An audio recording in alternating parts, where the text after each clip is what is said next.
सवाल number 5, the shadow of a tower standing on a level ground is found to be 40 metre longer when the sun's altitude is 30 degree than when it is at 60 degree. मतलब एक tower है, उसका जो shadow बन रहा है एक time पे जब सन का एंगल ऑफ एलिवेशन कितना था, जो ये बन रहा था वो तो 60 डिग्री का, और उसके बाद उससे 40 मीटर ज्यादा बड़ा था जब 30 डिग्री था तब।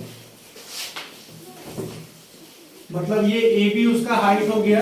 तो यहाँ पे ए बी जो टावर है उसका दो बार शैडो बना है, एक बार जब 60 डिग्री था तब इतना बड़ा बना था बीसी नाम का, और जब आपका जब 30 डिग्री एंगल था उसका पे कितना बना था बीडी। जो पिछला वाला था उससे ये 40 मीटर ज्यादा बड़ा है। मतलब आपको सीडी जो लेंथ दिया हुआ कितना दिया हुआ है 40 मीटर का। आपको निकालना क्या क्या है, बोल रहा find the height of the tower. आपको टावर का हाइट निकाल के दिखाना। अब देखो ट्रायंगल आपका दो तरह का है, एक ट्रायंगल का नाम ए बी और सी, दूसरा का नाम ए बी डी। दोनों में ही पूरा पूरा डिटेल नहीं दिया हुआ। आपको दिया हुआ है क्या, नहीं दिया हुआ, क्यों नहीं दिया हुआ, सीडी का लेंथ है। हम मान लेते हैं पहले क्वेश्चन में कितना है 5 example 5, let the height of tower क्या मान लिए h मीटर, मान लिए h मीटर का होगा, और इस डिस्टेंस इस BC को मान लेते हैं x, इसको मान लेते हैं h, है ना, and BC equal to x। ठीक, अब एक एक समझना। In triangle ABC, triangle ABC को ध्यान से देखिएगा, वही tan लगाते हैं हम लोग, क्योंकि आखिर निकालना तो हाइट है ना, निकालना तो हाइट है, तो लगाते हैं tan 60 degree must be equal to AB by BC। ये होगा ना perpendicular, AB perpendicular by base BC। बोलो होगा कि नहीं होगा। tan 60 कितना है √3, AB कितना माने थे h, BC कितना था x। अब अगर मान लो x उधर भेज दे तो h इक्वल टू कितना आ जाएगा √3x। इक्वेशन नंबर 1 कितना आ गया, इक्वेशन नंबर 1। देखो ध्यान से, सेम ट्रायंगल लो, लेकिन इस बार ट्रायंगल बड़ा वाला है। एक ट्रायंगल ABD, AB और D, tan 30 degree must be equal to perpendicular by base होना चाहिए। तो परपेंडिकुलर दोबारा से कितना होगा AB, लेकिन बेस दोबारा से कितना होगा BD। कितना आ जाएगा बेस BD। tan 30 का वैल्यू 1/√3। AB h है sir.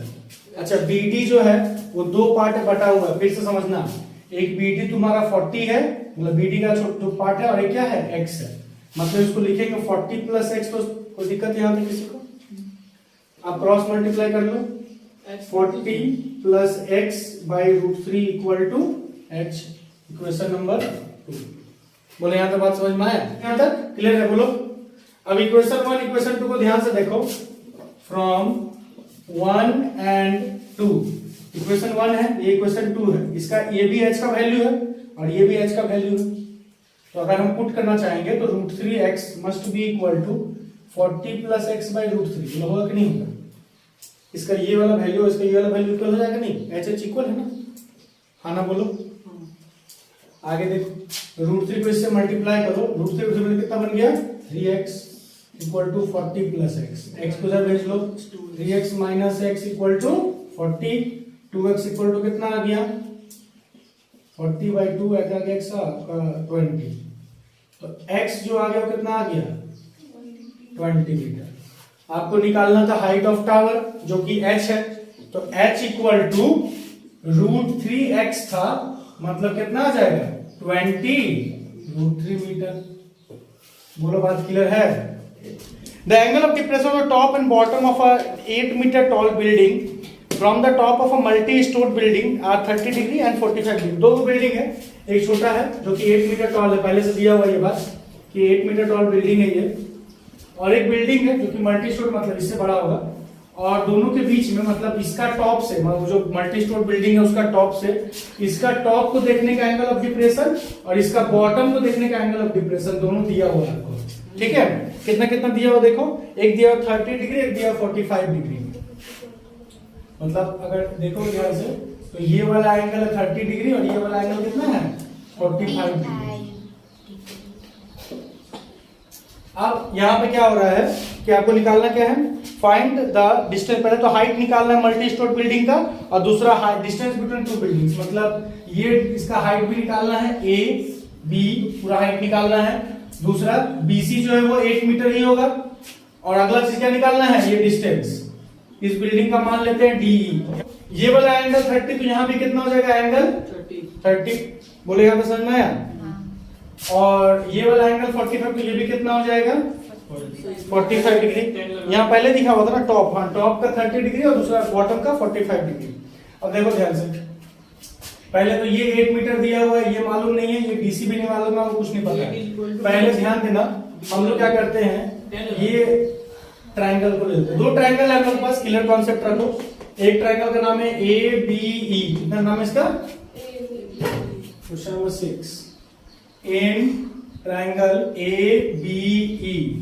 Triangle A B E में ध्यान से देखोगे तो क्या दिखेगा, देखो तो tan 45 degree must be equal to A B by B E. बोलो होगा कि नहीं होगा। tan 45 में अगर इस ट्राइंगल में देखोगे तो ए बी पूरी परपेंडिकुलर है ना, और बी क्या है बताओ, बेस है। तो परपेंडिकुलर बेस मतलब A B by B. tan 45 का वैल्यू 1। ए बी में दो चीज है, फिर से देखना, ए बी में क्या है, एक तो ए सी और दूसरा सी बी। तो ए सी प्लस 8 बाई बी पता नहीं है सर, बी को जब भेज दो तो BE equal to A C plus 8। कुछ इस तरह की क्वेश्चन आ रहा है, बोलो सही है कि नहीं। अब आगे आ जाओ, दूसरा ट्राइंगल का देखो कहानी।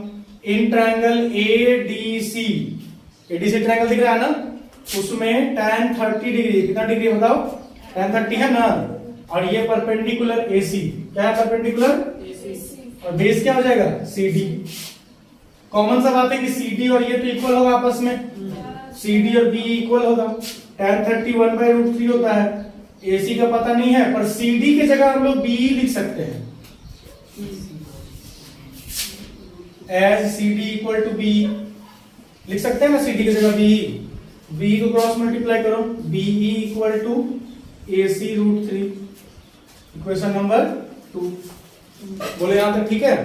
अब दोनों इक्वेशन को ध्यान से देखो, दोनों ही बी का वैल्यू है ना, दोनों बी का वैल्यू है ना। तो from 1 and 2 AC plus 8 must be equal to AC√3, होगा कि नहीं होगा बोलो। हल्का सॉल्व करो, AC को ले जाओ, 8 equal to AC√3 minus AC।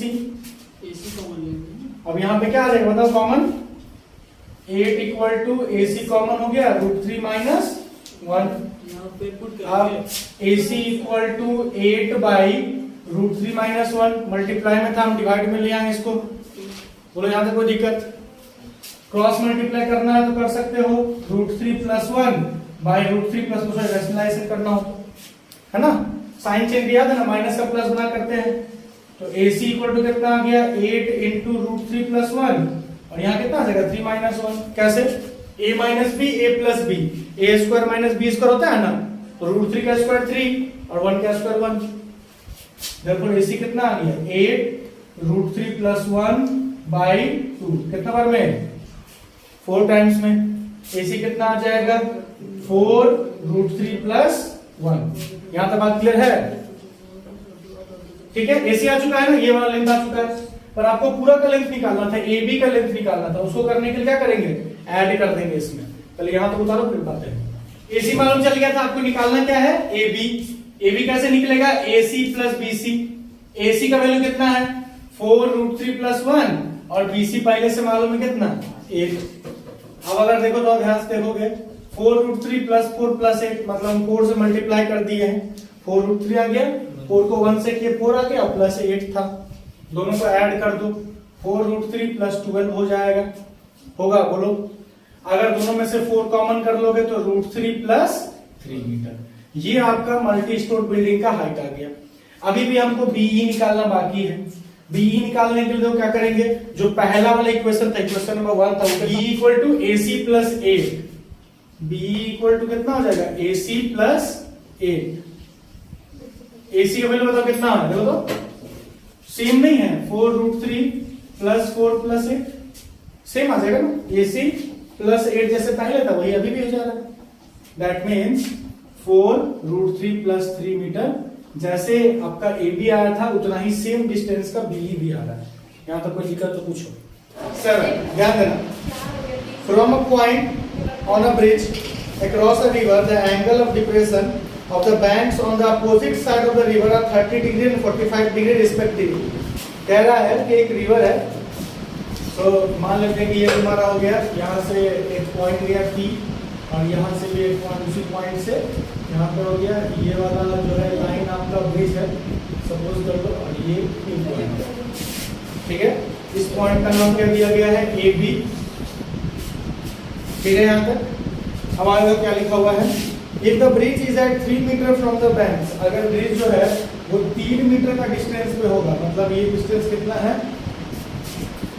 Height पे, मतलब कितना हाइट पे जो नदी है उससे 3 मीटर का हाइट पे है। आपको क्या बोला है कि वो एंगल ऑफ जो डिप्रेशन है 30 डिग्री एंड 45 डिग्री, ये वाला एंगल 30 है, ऑटोमेटिक ये वाला एंगल भी कितना हो जाएगा 30, ये वाला एंगल कितना है 45, तो ये वाला एंगल भी कितना हो जाएगा 45। Now this point is D, ये सब बना पहले से। क्वेश्चन बोल रहा है find the width of the river, मतलब आपको ये चीज निकाल के दिखाना है, ए बी निकाल के दिखाना है। और देखो ए बी दो पार्ट में बटा हुआ है, पहला पार्ट का नाम देखो तो ए डी है ना, और दूसरा पार्ट का नाम क्या है बी। दोनों को अलग अलग निकालेंगे सिंगल सिंगल, और दोनों के लिए क्या दोनों के लिए क्या करें, फिर दोनों को ऐड कर देंगे, निकाल देंगे, ऑटोमेटिक ए बी आ जाएगा ना। बस देखना कैसे निकाला जाएगा, इस ट्रायंगल में देखो ए पी डी दिख रहा है, ए पी डी दिखा ट्रायंगल, लिखेंगे in triangle A P D, क्या निकालना है बताओ, ए डी निकालना है, बोलो, ठीक है। और दिया हुआ क्या है पी डी, तो जो दिया हुआ है क्या है परपेंडिकुलर, और जो निकालना है वो क्या है बेस, तो परपेंडिकुलर और बेस में कौन सा रिलेशन होता है, तो tan 30 equal to P D by A D. tan 30 का वैल्यू कितना होता है 1/√3, पी डी का वैल्यू 3 हो गया, और ए डी का पता नहीं सर, क्रॉस मल्टीप्लाई कर दो, ए डी को 1 से के ए डी आ गया, और इसको कर दिया 3 मीटर। बोले यहाँ तक कोई दिक्कत नहीं है ना, कोई दिक्कत, आगे बढ़ेंगे। दूसरा ट्रायंगल देखो, triangle in triangle B P D, same चीज हो रहा है वहां भी, पी डी दिया हुआ परपेंडिकुलर, निकालना क्या है बी डी, तो परपेंडिकुलर दिया हुआ है और बेस निकालना है, परपेंडिकुलर और बेस में कौन सा रिलेशन होता है बताओ,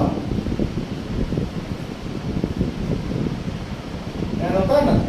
now tan 45 equal to 1, BD कितना था 3, पहले से मालूम है, BD मालूम नहीं है सर, तो BD को यहाँ भेज दो, 1 से मल्टीप्लाई हो गया, तो 1 से मल्टीप्लाई वो सेम चीज आ जाता है, इक्वल टू कितना आ गया 3। मतलब देखो AD आ चुका है, BD आ चुका है, जो निकालना था आपको AB, वो कैसे निकलेगा AD प्लस BD, AD कितना 3√3, BD कितना 3 कॉमन ले लो, √3 + 1। यहाँ तक किसी को दिक्कत तो बताओ।